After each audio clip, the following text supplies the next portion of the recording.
背中待ってないか。運び出せ。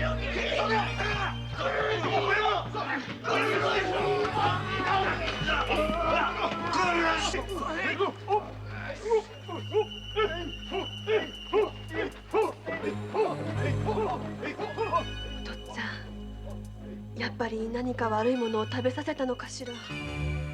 そんなはずはねえ。そんなはずは。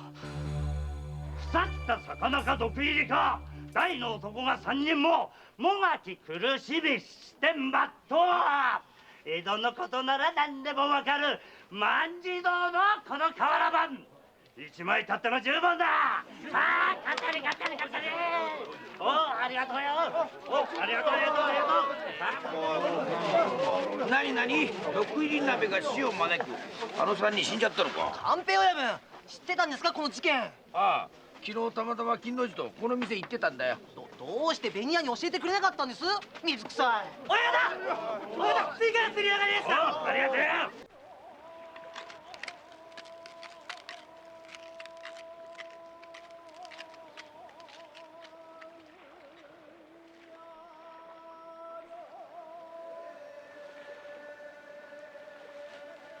お父っつぁん、当分店は閉めることにしたのね。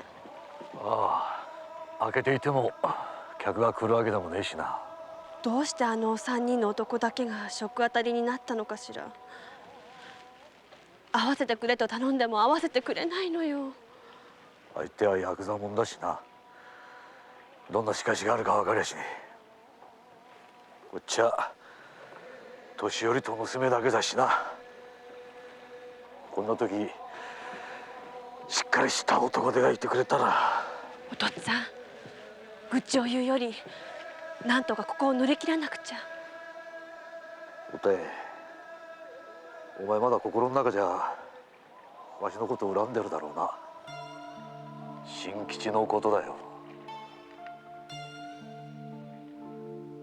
あいつが家を出てからもう4年になるか。忘れたわ。縁がなかったのよ。ならどうして一生行かずごけを通すなんて意地張るんだ。仕方がないでしょ。意地っ張りはお父っつぁん譲りなんだから。同業者の悪口は言いたかないんだけど、万次堂はお上にはペコペコするくせに金のためなら何でもするって評判だよ。金のために？そう。へえ、瓦版の世界もいろいろあるんだな。そうですよ。この紅屋お上に立てついては差し止めくらいいつも火の車ちいたまんじの見習ってもらわなくちゃ。うるさいね。私のやり方が気に入らないんだったらとっととやめたっていいんだよ。おう、親分、食当たりの3人に会ってきたかい？3人とも寝込んじゃいるが命に別状はなかったよ。しかしこの瓦版、どう見ても死んだとしか思えねえな。それが書き方の秘訣なんだよ。毒入り鍋が死を招く。大の男3人もがき苦しみ失点抜刀。冥土の旅への一里塚。誰もが死んだと思うけど死んだとははっきり書いてない。突っ込まれた時の逃げ道をちゃんと作っておくんだよ。汚ねえな。おこん、おめえ瓦版は物言わぬ庶民の味方だって言ってたが怪しいもんだな。こういう連中は瓦版屋の面汚しだよ。ギャフンと言わしてやりたい。金の字、こいつは何か裏がありそうだな。ああ、あの時連中がすぐ入ってきたのも間が良すぎるし、カゴが3丁用意してあったってのもあまりにも都合が良すぎると思ってるんだ。いや別に八軒堀一家に頼まれたというわけじゃねえんだ。蛇の道は蛇でね。俺たちの商売はいつも何かいいネタがねえかと嗅ぎ回っているんだよ。ところであんた誰だい？南町からこいつを預かってる寛平ってもんだ。たまたま食あたりの現場に居合わせたんだよ。これは目明かしの親分さんで、いや失礼をいたしました。八軒堀一家とは何のつながりもねえんだな。へい、特につながりというほどのことは。よし、今度は俺がとびきりネタやろう。この瓦版に負けねえ派手なの書いてくれよ。おっといけねえ、下駄踏んづけちまった。邪魔したな。またどうぞ。万事と今の岡っ引き一体何を嗅ぎ回ってんだい。どうやらこの店と八軒堀の親分との仲を。油断はできませんよ。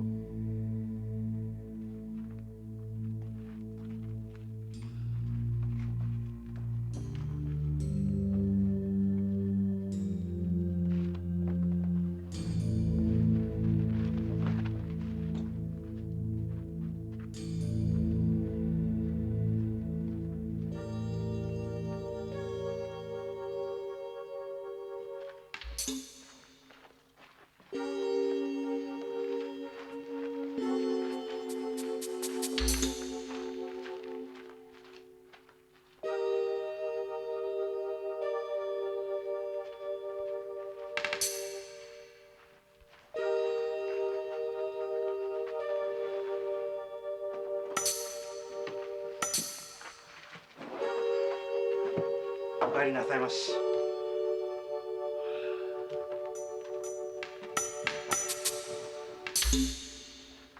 両替商駿河屋か。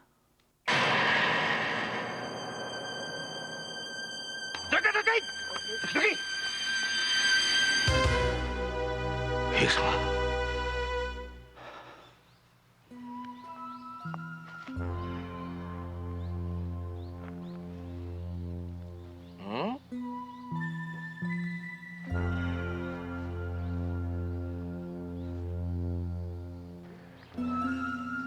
肋骨が折れてる。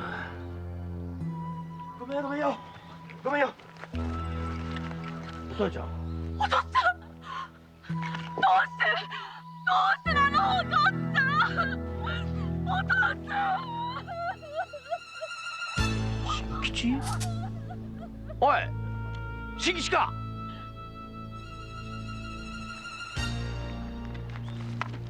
新吉、待て。新吉、待ちやがれ。あの男、どっかで見たことがあるな。宇月の板前、新吉だ。では首吊りではなく殺しの線が強いというのじゃな。胸の肋骨が2本折れてやした。胸を一撃した後で首吊りに見せかけたんじゃねえのかな。その新吉という男気になるな。宇月を飛び出したのが4年目だが、板前がヤクザ者になってたとはな。なぜ平助は朝早く水天宮へ。おたえちゃんに聞いたんだが、月の七のつく日の明けむつに必ずお参りに行くのが長年の習わしだそうだい。特集だぜ。客足がばったり途絶えた船宿宇月の亭主が首を吊った。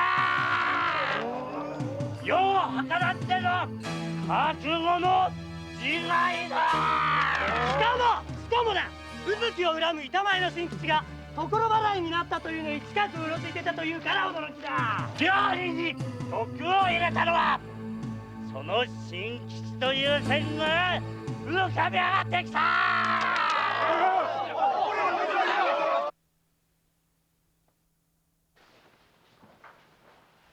おたえさん、今は気を強く持ってください。それじゃ。ありがとうございます。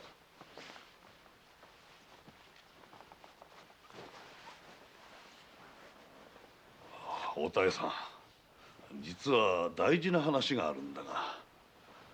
何でしょう。500両。駿河屋さん、お父っつぁんはいつこんな大金を。去年の秋、あんたのおっかさんがお亡くなりになった頃だったかな。ご存知なかったのかい。はい、何も聞いていませんでしたので。重なる不幸に追い打ちをかけるようで心苦しいんだが、期限は明日なんでね。とりあえず50両ぐらいなら何とかできますが、500両はとても無理です。どうか10日ほど待ってくださいまし。まあこちらにも都合はあるんだが、じゃあ10日お待ちしましょう。駿河屋さん、商売とはいえこんな時に取り立てたちとひどすぎるんじゃありませんかね。借用証文の期限は明日だ。それを10日も延ばされたんだ。そっちの方がよっぽどひどいんじゃありませんか。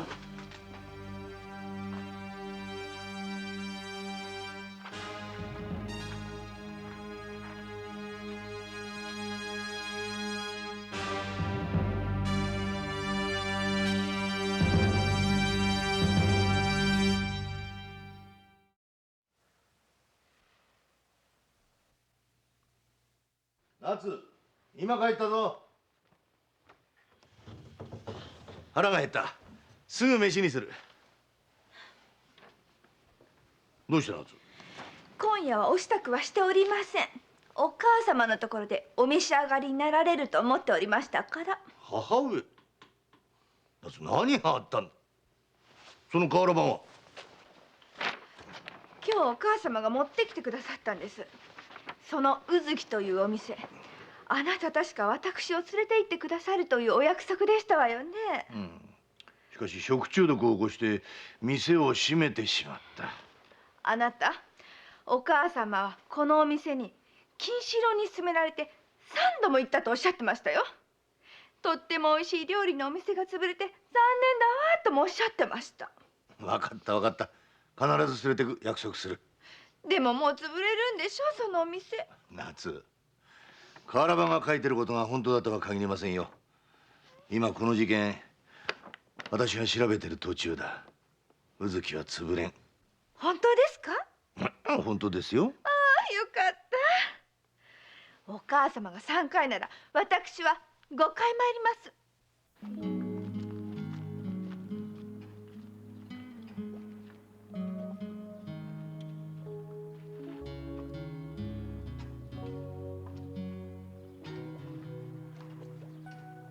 おたえさん、家屋敷手放すんだって。家だけじゃなくこの辺り一帯全て宇月さんの土地だそうじゃねえか。500キロの100均お父さんから聞いてたのかい。しかし欲しいよな、いい店なのに。金さん、私はもうあのうちには何の未練もないと思っていました。楽しかった思い出と辛い思い出がたくさん詰まったあの家で暮らすことが苦しかったんです。でもお父っつぁんに死なれてみると何としても守りたい気がして。バカ野郎、あいつは寄せ場帰りなんだぞ。お願い、お父っつぁん、私も新さんと夫婦約束したんです。必ず夫婦になろうって誓ったんです。親父さん、あっしは確かに無宿人でした。でもお嬢さんが好きなんです。どうしても夫婦になりたいんです。この泥棒猫が散々世話になった恩をあだで返しやがって。出てけ新吉、わしが死ぬか。てめえが死ぬから包丁取れ、早く取れ。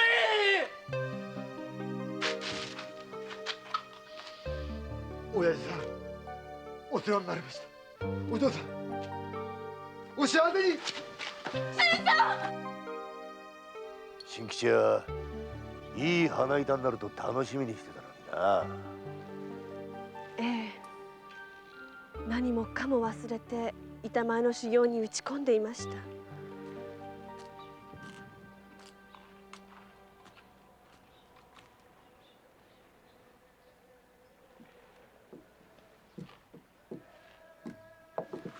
ご町内の皆様にはご迷惑をおかけいたしました。世間の人はとやかく噂をするが、あなたには何の責任もない。その方は？知り合いの金次さんという方です。お通夜の時陰ながらお目にかかりました。あっしは金次ってケチな遊びんで。この柳橋から両国一帯の世話役を奉行所から任されている町名主の吉兵衛です。柳橋の料亭とは別に日本橋で大きな海鮮問屋をやってらっしゃるんですよ。海鮮問屋を？長崎屋という店です。長崎屋？バントさ繁盛してますな。はい、おかげさまで代が変わって町名主を務める立派なお方に引き受けていただいてからは悪い噂が消えました。そうですかい。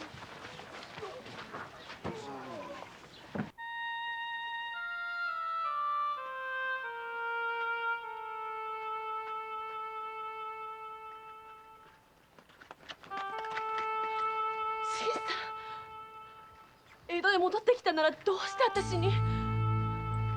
この瓦版に書いてあること本当なの？言って。私あんたを信じてる。でもあんたの口から言ってほしいの。全部嘘だって。新吉！これだ！もう逃がされな！やっよしねこれや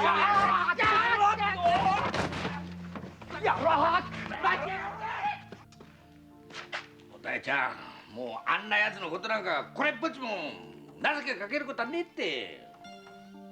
無実なら無実とせっかく明かし立ててやると思ったのにあの野郎。親分さん、あの人を責めないでください。私とお父っつぁんのせいなんですから。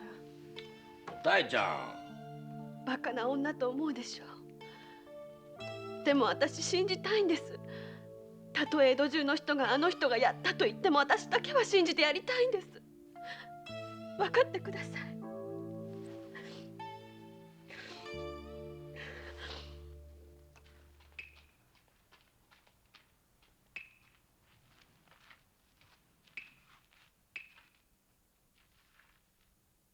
もう一切手を切りてえですと。駿河屋さんから預かってきた。これで温泉へでも行って遊んでこいとよ。冗談じゃねえ。この5年間いいように使われてたったこれだけだぞ。俺が口を割りゃ5年前のあの一件も江戸中に知れ渡ることになるんですぜ。貴様居直るのか。泥水は一緒に飲んでもらわなくちゃな。鍵の旦那には俺が直接話す。千両箱の一つぐらいもらってもいいや働きをしてんだよ。話はしっかり聞かせてもらったぜ。俺の罪をなするとき宇関の親父さんを自害に追い込んだのはてめえらだな。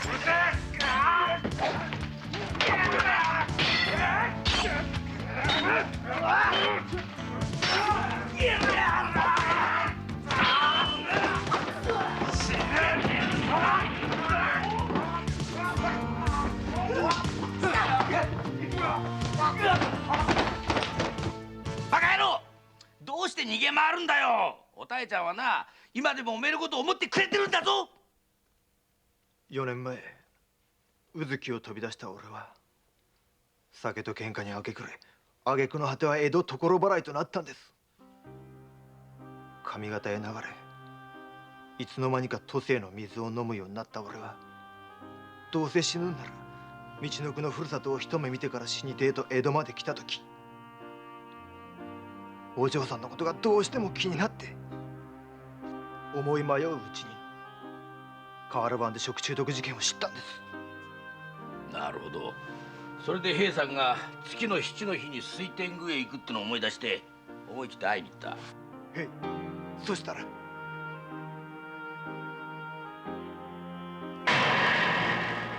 新吉、平さんは自害したんじゃねえ。殺されたんだよ。殺された？誰にです？野源堀一家だろう。裏にいる御星は500両の借金で宇月を巻き上げようとしてる両替屋だと睨んだが、どうしても証拠がつかめねえんだよ。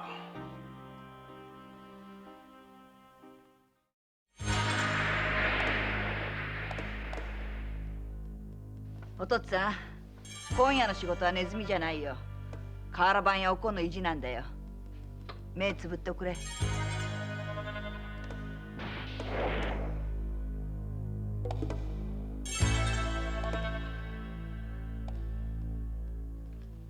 何？新吉が万事堂へ。これ幸いとばらそうと思いやしたが、思わぬ邪魔が入りやして。それで万事堂は江戸を出たのかい？それが千両は欲しいと居直っておりやす。千両？もしよこさなかったら5年前のことを天下にばらすと。この月め、足元を見やがって。物音がしたようだが。まさかネズミこそ。バカ、ただのネズミじゃねえか。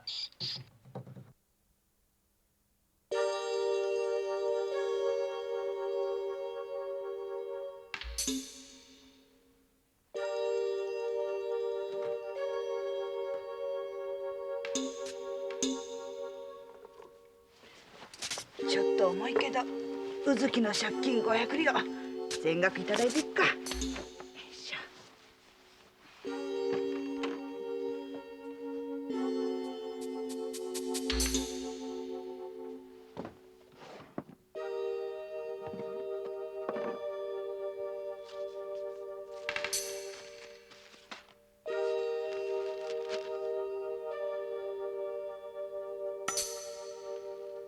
金50両？宇月の借金はたった50両じゃないか。だとしたら500両の証文は。さあさあ、これぞ悪党どもに一撃を加える紅屋の瓦版。船宿宇月の平助さんの首吊りは自害ではなくて殺しと判明。乗っ取りを企むのは両替商駿河屋嘉右衛門。その手先となって働くのが江戸の鼻つまみ者八元堀一家の松戸親分。さらにその手下となって働くのが悪徳瓦版の万次郎だい。本来なら12問いただくところ、今日は特別大奉仕。ただだよ、本日特別大奉仕、紅屋の瓦版だよ。はい、ただだよ、ただだよ、紅屋の瓦版だよ。本日特別大奉仕。無料だよ。ありがとうございます。おい、親父よ。ちょいと来てくれ。何か。まあ。紅屋のおこんっていうのはてめえか。何の証拠もねえのによくもこんな用たばらまいてくれたな。お前、なんとか言ったらどうでいい。おやおや、疲れた急所がそんなに痛かったのかい？誰に頼まれた？言わねえとただじゃ済まねえぜ。この紅屋はね、誰に頼まれなくたって本当のことを書いておまんまいただいてんのさ。何？ああ、面白い。切るのかい？切れるもんなら切ってみな。まあ。穏やかに話そうじゃないか。実はあの瓦版の版木を買い取りたい。100両出すよ。その上で今後一切の面倒を見てやってもいい。はばかりながらうちは万次堂じゃないんだよ。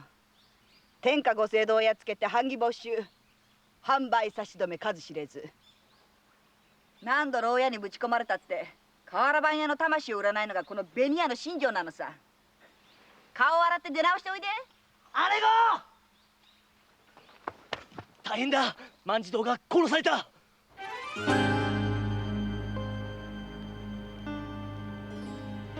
すると手紙が来たんで万次郎は上機嫌で出てったんだな。ええ、まさかあんな姿になろうとは。木の字、何か見つかったかい？この殺しでおぼろいながら黒幕が見えてきた。2発いずれも万次郎の体貫通したらいくら至近距離でも日本の短筒じゃ無理だ。じゃあ何番の？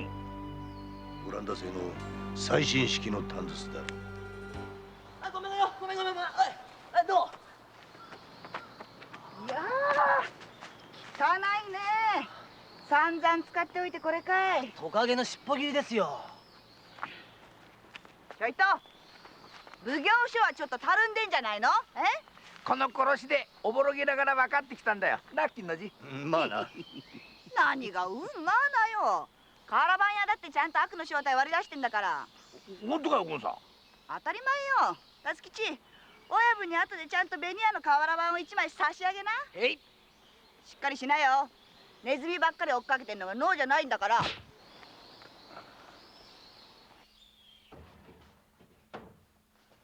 仙台長崎屋のアヘン抜け荷事件はやはり5年前北町が担当した事件でした。調書類を借りてまいりました。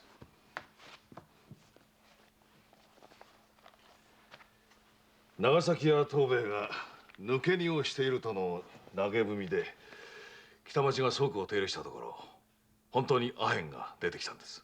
藤兵衛はその事実を頑強に否定するも動かぬ証拠を突きつけられ拷問数度によりついに自供に及ぶ。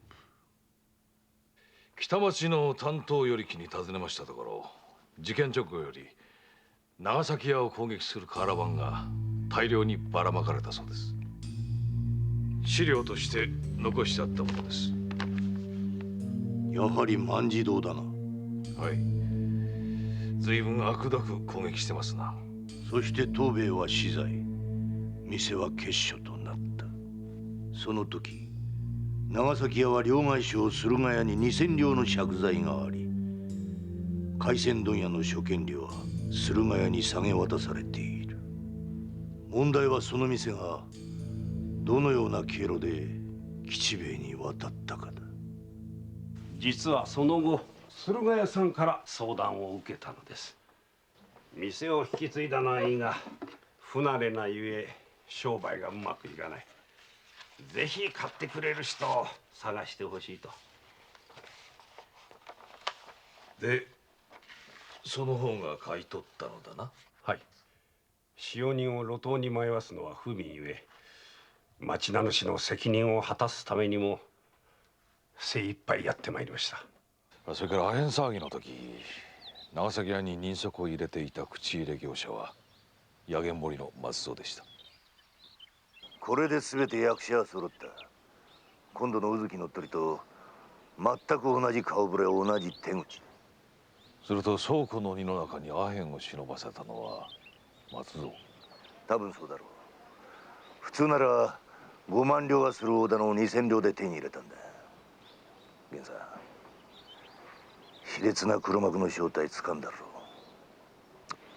う。許せねえ。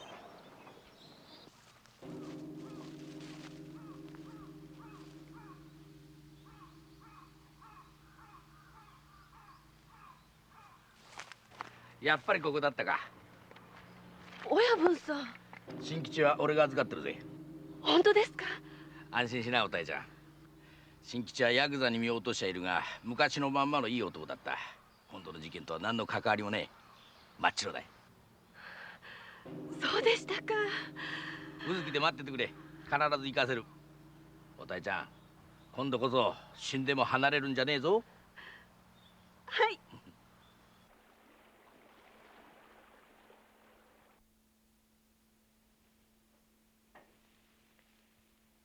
とっつぁん、安心して。どんなに苦しくてもこの店ののれんは新さんと2人で立派に守っていくわ。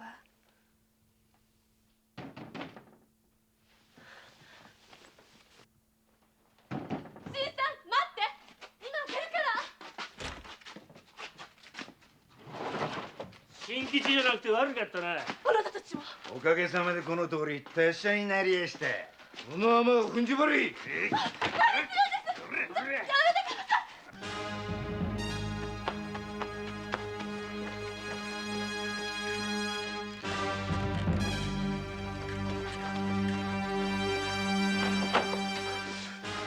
おたえを預かった。八軒堀一家に来い。奉行所に届けたら女は殺す。くそおいおい、大切なお嬢さんをそんなところに転がしといちゃ失礼じゃねえか。私をどうする気ですか？どうもこうもない。駿河屋さん。新吉が来たらおたえともども毒を飲ませて相退治にということにするんだ。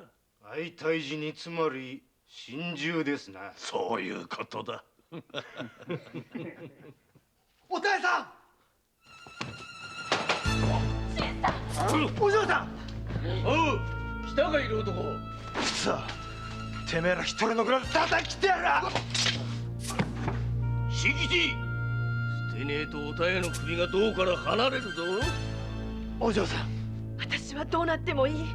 死ぬまでにもう一度会いたいと思っていたあんたに会えて、もう思い残すことはないわ。新吉、刀を捨てろ。やめてくれ。頼む、俺を殺してくれ。その代わりおたえさんの命は助けてくれ。頼む、俺を殺してくれ。あの世で平助に聞く前に教えてやろう。奴を首吊りにしたて殺したのは俺たちだよ。なかなか胸を打つ名場面でしたな。あれが俺たちの影のお頭だよ。町名主でしょ、あなたは卑怯者。お大藩、紀ノ国屋文左衛門がなんで江戸随一のお大臣になったのか知ってありますか？廻船業と材木商の二つを商の宝です。上方生まれのわても紀ノ国屋藩を見習うて両方やらしてもらいます。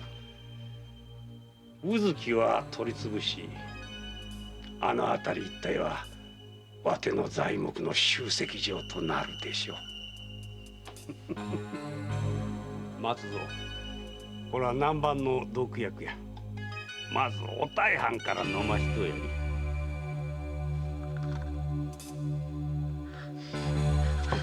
やめろ、やめてくれ。俺を殺せ。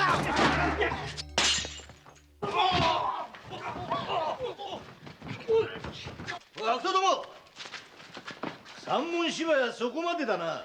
キイさん、貴様。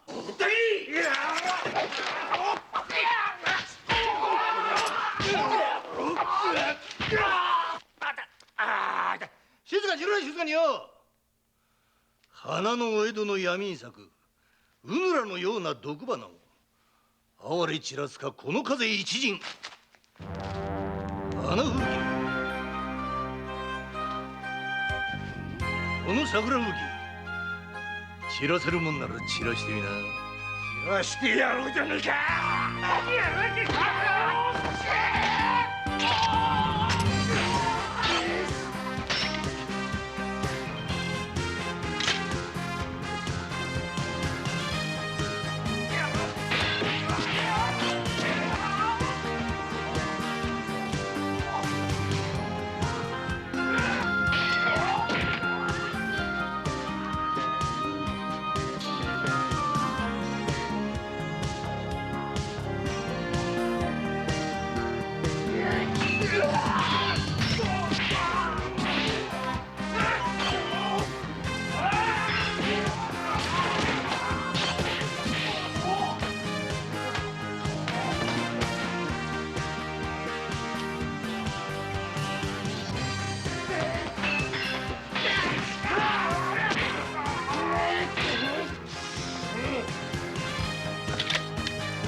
お待ちお奉行、大山左衛門の嬢様ご出座。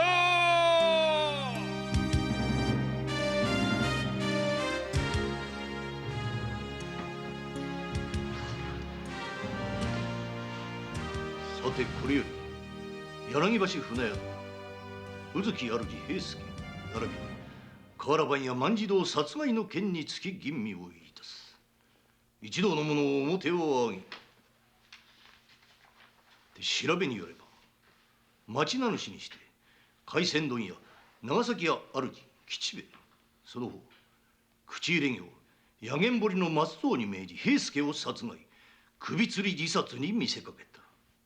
さらに万次郎はその方自身短筒にて射殺したと調べ書きにはあるが、さよう相違ないか。何を恐ろしいことを。私は奉行所から世話役を任されております町名主でございます。そもそも私はなぜこのお知らせ呼び出されたのか全くもって承服できません。吉兵衛、こたびのお知らせは庶民の暮らしを守る町名主でありながら自らの手は汚さず悪の限りを尽くす、その方を断罪するのが第一の目的である。だが5年前の長崎や乗っ取りの時とは違い、今回はその方の手は汚れた。5年前の？いかにもその方らそれぞれの役割で仕組んだアヘン抜け荷絡みの長崎や乗っ取りと全く同じ手口がこたびの宇月乗っ取りである。何を証拠にそのような。私は船宿など全くやる気はございません。その方の狙いは宇月が所有する大川沿いの広大な敷地であろう。材木商としてのし上がっていくためのな。お奉行様、あの土地は私が500両の借金の方として正規の手続きの上頂戴したものにございます。500両 ?50 両ではないのか。とんでもございません。借用証文はお妙さんにもしかと確かめてもらっております。これはその方の土蔵より押収した平助自筆の証文である。50両とある。かやもん異論はあるか。500両。なるほど。書体詰め印は似ているが平助自筆とは異なること、当奉行所の調べで結論が出た。松蔵、その方17日の早朝水天宮で平助を待ち受けていたであろう。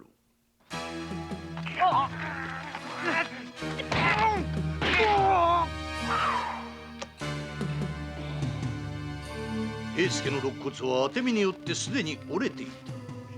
その自害の首吊りに見せかけたのじゃ。もし殺しなら下手人はそこにいる新吉でござんしょう。違う、殺したのはてめえだ。お奉行様、私は聞きました。あの夜自分が殺したと得意そうにしゃべるの。お奉行様、私も聞きました。この人たちが私をかどわかし、新吉さんと心中に見せかけて殺そうとしたあの晩。そうです。その時遊び人の金さんという人が私たちを助けてくれたんです。でたらめを言うな。もうこんなお知らせなんか真っ平だ。帰らせてもらう。お長崎や。いやいや、今の世の紀ノ国屋文左衛門さんよ。これは長崎貿易をしてるてめえがあの世残していった最新式のオランダ銃だ。胸板に一発お見舞いしてやろうか。散々利用した挙句虫けらのように消した万次郎と同じようにな。これは万次郎の体を貫通したこの短筒の銃弾である。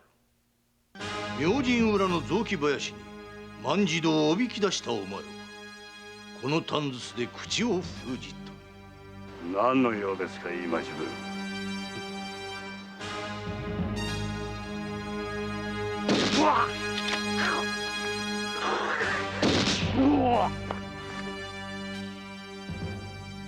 お奉行様ともあろうお方がこの神聖なお知らせで人を殺めるおつもりか。そうだそうだそうだそうだ。静かに静かによ。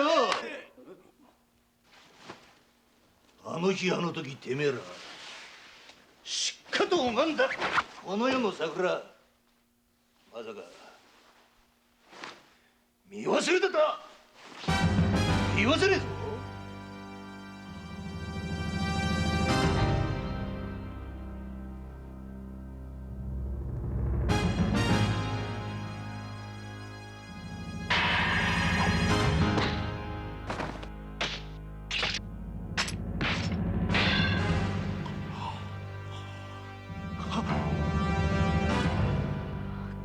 金さん。うぬら、これでもまだ白切ろってのか。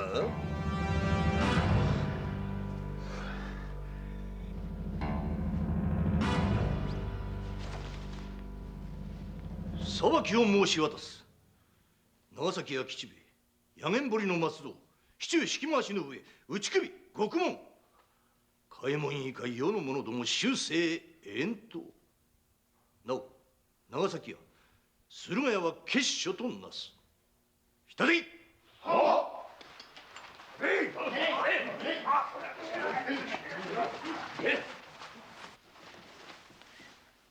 さてお妙。はい。宇月は残ることになったが一人ではやってゆけまい。この人が罪を清算しきれいな体になる日まで何年でも待つつもりでございます。お奉行様、私はご定法を破り江戸に舞い戻りましたみ。厳しいご沙汰は覚悟しております。今ここで沙汰しよう。その方の身分奉行預かりとし宇月の板前となり妙を妻となすこと。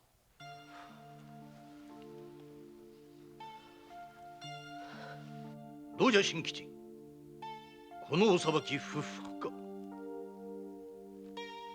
お奉行様。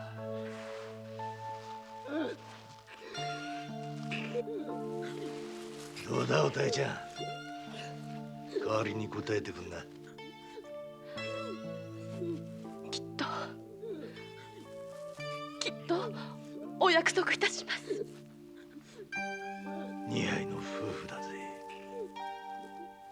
おたえちゃん、うちのかみさんが宇月の料理食わせるってうるさくてしゃあんねん。今度は連れてくから、その時はよろしく頼むぜ。義さん、いえ、お奉行様、ありがとうございます。ご恩は一生。さあ、新さん。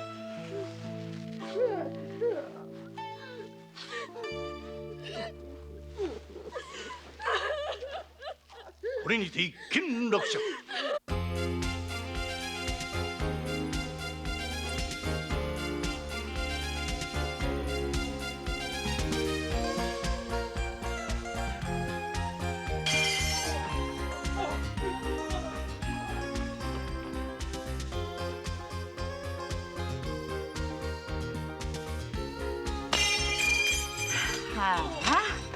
まだこんなに残ってやがる。500両って案外巻き手があんだな。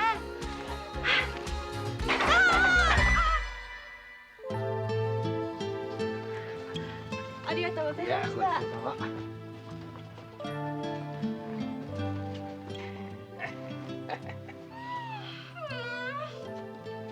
おいしいわ、もうお料理もお酒も。奥方様はお酒もお強ございますので。強い強い。なんだって強いのがこの奥方なんだ。あら、寛平さん、私にだって弱いものがね、あります。分かっておりますよ。ここの宇月の料理でございましょう。5回来る予定の。寛平さん、何をおっしゃったのですか。別にこんなものを作ってみました。どうぞ召し上がってみてください。どうかどうか。あら、何ですのこれ。2つの卵を紅生姜で結んだだけですが、夫婦円満の夫婦卵です。寛平親分もどうぞ。この野郎、俺が一人身だってこと知ってんだろ。そんなことよりそろそろおめえたちも祝言あげたらどうだ。二人とも仲人はぜひ親分にと思ってるんですけど。この野郎、一人身またからかうのか。男一人で仲人ができるか。親分の連れ合いならお似合いのがいるではないか。紅屋のおこん。どうだ。おこんに。あいつなら俺にぴったしお似合いかもしれねえな。よし、引き受けた。よろしくお願いします。よろしくお願いします。長い人いてくれってこの親分によ。どうぞ。そうかそうか。